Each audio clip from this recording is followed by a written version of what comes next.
So after cutting out the shape, I'm just going to remove the paper, and now there's an adhesive backing on here. So I can just stick that down where I want it to be. And it's removable and repositionable until I press it. So I'll get it where I want it, and then I'll press it to make it permanent. And I'm going to review your sewing guide. So in your sewing mode, if I select the question mark up here, I can go to my sewing guide. This is going to have all kinds of different applications that you might want to do, and it's going to go ahead and give you all of the information and set up your machine for you. So I'm going to turn to page 2, and I have Applique 1 and Applique 2. We reviewed this before, but we're going to go over this again for this lesson. Applique 1 will give you an applique stitch. Applique 2 will be for your turned applique.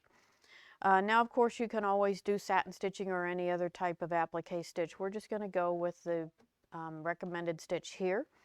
So basically, it's going to tell you to put your adhesive back on when we're using Steam-A-Seam 2 instead of the glue. And then this is going to show you how you want to align your needle right on the outside edge of your shape. So you want the stitch to be right on the outside of the shape with the fingers coming into the shape. Now it tells you to use the J foot, and I'm going to go ahead and show you a different foot that I'm going to use. And then again, it just shows you to go around the curves, and we're going to review how to make sure that you're pivoting at the right place as you're coming around curves or corners.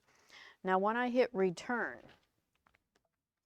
it's going to automatically open that stitch for me. So my stitch is ready to go, and it's using the J foot. So I happen to like there's an open toe foot that I like to use, and that's because it's going to give me more visibility for my applique shape. So I'm going to put that on the machine, and we'll show you how that works.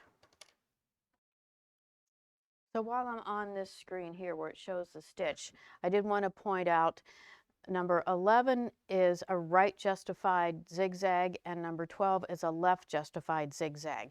So we talked about left and right justified satin stitches in some previous classes, and we'll go over that again. But if you're looking to see where you could find those, that's what 11 and 12 is.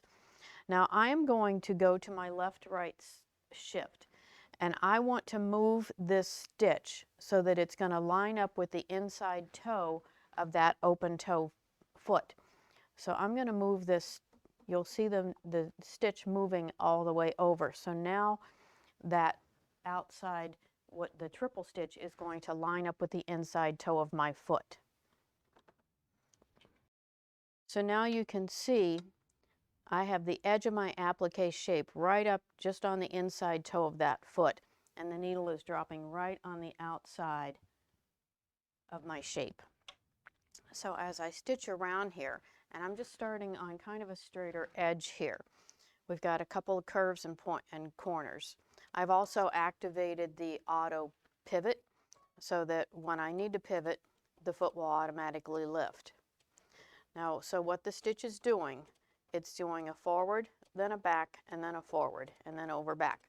So it's creating this nice little beading stitch along the edge with the triple stitch. So what you want to make sure of is that you always pivot before or after a completed triple.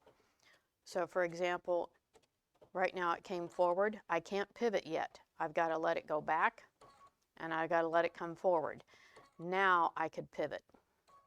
So as I'm working around those curves, make sure that you are pivoting after a completed triple. I'm forward, back, come forward. Now I can pivot. So we're going to work our way around, and you'll see how this nice little bead is going to form right along the outside edge. So again, forward, let it go back, let it come forward, over back. I'm going to pivot now, but I'm going to let it go back. let it come forward, and now I'll pivot. So we're going to work our way all the way around this shape, paying attention to that triple stitch. So the key is to just make sure you pivot in the right spot.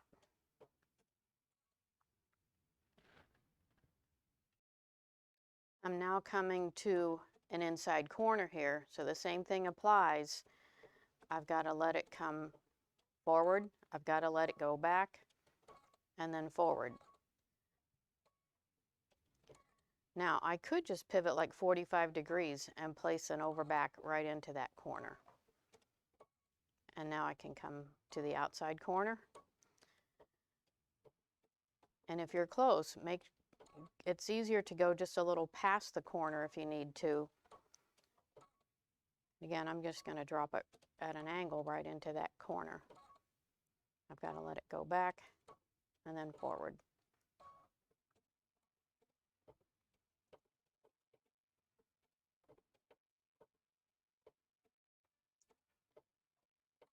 Got to let it go back, let it come forward. And I'm going to drop it right into the corner again.